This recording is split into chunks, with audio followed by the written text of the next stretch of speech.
അപ്പോൾ ഫസ്റ്റ് നമ്മൾ അൺബോക്സ് ചെയ്യുന്നത് ഓയിൽ ഡിസ്പെൻസറാണ് കേട്ടോ. നല്ല ക്യൂട്ട് ഓയിൽ ഡിസ്പെൻസറാണ്.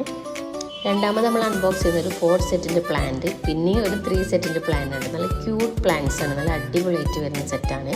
പിന്നെ ഒരു കിച്ചൺ ഓർഗനൈസറാണ്. നമ്മൾ സ്പൂണ്, നൈഫ് കാര്യങ്ങളൊക്കെ ഇട്ടേക്കാൻ പറ്റിയൊരു ഓർഗനൈസറാണ്. പിന്നെ ഒരു ഓർഗനൈസറാണ് നമ്മൾ വാളിൽ സെറ്റ് ചെയ്യുന്നത്. പിന്നെ നമ്മൾ ഫ്രിഡ്ജിൽ വെക്കുന്ന സെറ്റ്, പിന്നെ വാർഡ്രോബിൽ വെക്കുന്ന ഡ്രസ്സ് സെറ്റും കൂടെയാണ്. ദെൻ വീണ്ടും ഒരു ഓർഗനൈസറാണ്. ഫ്രിഡ്ജിൽ വെക്കുന്ന ഒരു 6 പീസ് സെറ്റായിട്ട് വരുന്നതാണ്. നല്ല ക്വാളിറ്റി ഉള്ള പ്രൊഡക്റ്റാണ് കേട്ടോ. ദെൻ നമ്മളൊരു 4 ടിന്നിൽ തന്നെ 3 സെറ്റ് വരുന്ന ഒരു 12 പീസിൻ്റെ ഒരു ടിന്നാണ് വാങ്ങിയിട്ടുള്ളത്. ദെൻ ഒരു സൂപ്പർ സ്പാച്ചുല സെറ്റാണ് കേട്ടോ. നല്ല പിൻട്രസ്റ്റി ടൈപ്പിൽ വരുന്ന സ്പാച്ചുല സെറ്റാണ്. 12 പീസിൻ്റെതാണ് കേട്ടോ. പിന്നെ ഒരു സ്പൈസ് റാക്കാണ് വരുന്നത്. 4 സെറ്റിൽ സ്മോളിൽ വിത്ത് സ്പൂണായിട്ട് വരുന്നതാണ്. ക്യൂട്ടായിട്ടുള്ളതാണ്. ദെൻ ഞാൻ വെയിറ്റ് ചെയ്തിട്ടുള്ള എൻ്റെ നൈഫ് സെറ്റാണ്. സൂപ്പർ പിൻട്രസ്റ്റി ടൈപ്പിൽ വരുന്നത്. എനിക്ക് അത്രയും വെയിറ്റ് ചെയ്തിട്ടുള്ള സാധനമാണ്. പിന്നെ നമ്മൾ അൺബോക്സ് ചെയ്തിട്ടുള്ളത് ഒരു ഫ്രിഡ്ജ് ഓർഗനൈസർ തന്നെയാണ്. ഫ്രിഡ്ജിൻ്റെ ഇപ്പോൾ ഒരു 4 സെറ്റ് ആയിട്ടുണ്ട്. അത് കഴിഞ്ഞിട്ട് 2 വാൾപേപ്പർ കൂടെയാണ്. അപ്പോൾ ഇത്രയും സാധനങ്ങൾ നമ്മൾ അൺബോക്സ് ചെയ്തിട്ടുള്ളത്. സോ ഇഷ്ടപ്പെട്ടാൽ ലൈക്ക് ചെയ്യുക, ഷെയർ ചെയ്യുക, സബ്സ്ക്രൈബ് ചെയ്യുക. ടാറ്റാ.